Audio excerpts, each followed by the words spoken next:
అందరికీ నమస్కారం అండి. నేను దిలీప్ గుండుగోల నుంచి. మేము దాదాపు ఒక 100 మంది అయితే 5వ శంకరావానికి విజయవాడ అయితే బయలుదేరుతున్నాం అనమాట. మాతో పాటు మీరు కూడా ఈ 5వ శంకరావానికి అయితే విచ్చేసి ఈ కార్యక్రమాన్ని జయప్రదం చేయవలసిందిగా మొత్తం గుండుగోల గ్రామం తరఫున అయితే మిమ్మల్ని అందరినీ కోరుకుంటున్నాము.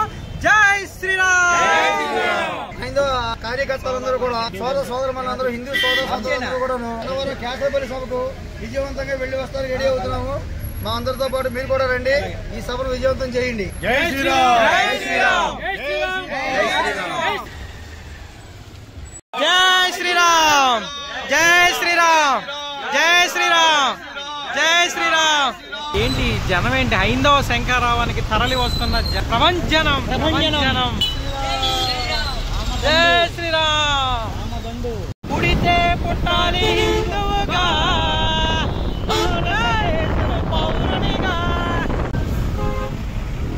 దాదాపు 10 కిలోమీటర్ల మేర ట్రాఫిక్ అయితే ఆగిపోయింది అనమాట. ఎటు చూసిన హైందవులే.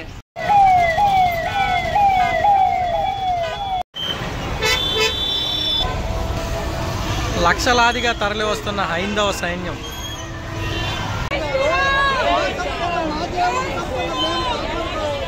జై శ్రీరామ్. జై శ్రీరామ్. జై శ్రీరామ్. Only car parking. లక్షలాది జనం ఎటు చూసినా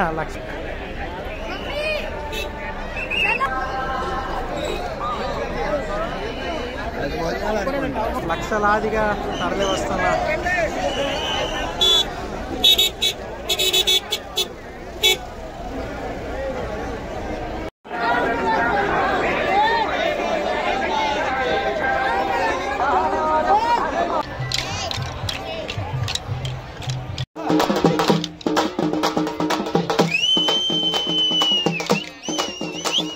లక్షలాది మందికి ఏర్పాట్లు, భోజన ఏర్పాటు. కదంబం రైసు, దద్దోజనం అంటే పెరుగన్నం.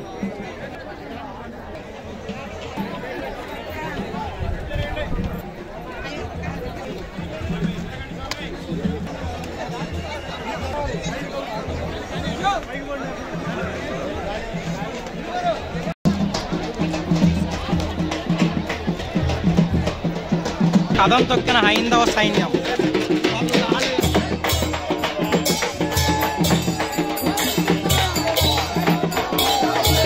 శంకరావానికి కదం తొక్కిన హైందవ సైన్యం.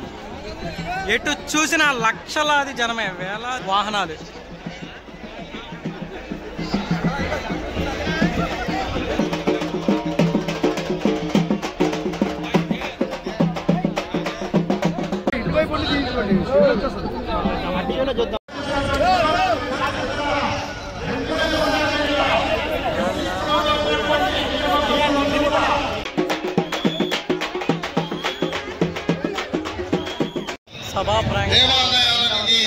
దేవాలయాలని ఒక మౌలికమైన మార్పులు తీసుకొచ్చి ఆ రోజుల్లో చేశారు. ఆ తీసుకొచ్చిన మార్పు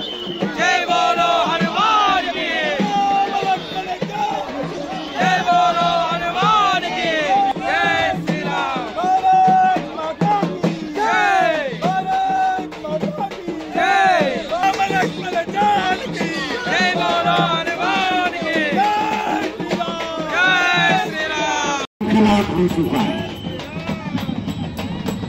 ये इतनी बड़ी सभा हिंदू समाज के इस सामूहिक संकल्प की అవునా కదా? అందువల్ల దేవాదాయ చట్టాన్ని మనము ప్రభుత్వం కనుక కర్ణాటకలో ఒక 3 ఏళ్ల క్రితం అక్కడ ఉన్న ప్రభుత్వం శ్రీ కురుము ఎక్కడుంది? ఆంధ్రప్రదేశ్. 3వ అవతారం ఏది? వరాహ అవతారం, వరాహ క్షేత్రం ఏది? తిరుమల. ఎక్కడుంది? ఎక్కడుంది?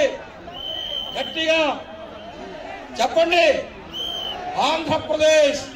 వరాహావతారం నరసింహావతారం ఎక్కడుంది? మహానంది. మహానంది ఎక్కడుంది? ఆంధ్రప్రదేశ్. నరసింహావతారం తర్వాత 5 అవతారం వామనావతారం. వామనావతారం దేవాలయం ఎక్కడుందో తెలుసా? పరుచూరు మండలంలో, ప్రకాశం జిల్లాలో, చెరుకూరు గ్రామంలో, త్రివిక్రమ, అరవర, మొత్తం చివరిలో ఒకేసారి వస్తారా? కదలొద్దా? వామనావతారం తర్వాత పరశురామావతారం దేవాలయము. పరశురాముడు మహేంద్ర పర్వతం మీద ఉంటాడు. మహేంద్ర పర్వతం శ్రీకాకుళం ఒరిస్సా సరిహద్దులో ఉంది. శ్రీకాకుళం జిల్లాలో ఉండే మహేంద్ర తనయ పర్వతం మీదే పరశురాముడు ఉంటాడు. కాబట్టి పరశురామావతారం ఎక్కడుంది? ఆంధ్రప్రదేశ్. రాముడు ఉత్తరప్రదేశ్, బలరాముడు ఉత్తరప్రదేశ్, కృష్ణుడు ఉత్తరప్రదేశ్. 7 అవతారాలు ఏ ఆంధ్రప్రదేశ్ లో ఉన్నాయో ఆ ఆంధ్రప్రదేశ్ ని రాష్ట్ర ప్రభుత్వం తక్షణం ఇది దేవాధికారులు వచ్చిందా లేదా, చార్ధాంకారులు వచ్చిందా లేదా, తిరుమల నుంచి శ్రీకాకుళం దాకా ఈ 7 క్షేత్రాల దగ్గరకు మనకు కూడా 7 అవతారాల కారిడార్ వస్తే ప్రపంచం మొత్తం ఇక్కడికే వస్తుంది. ఆంధ్రప్రదేశ్ అగ్రగామిగా ఉంటుంది.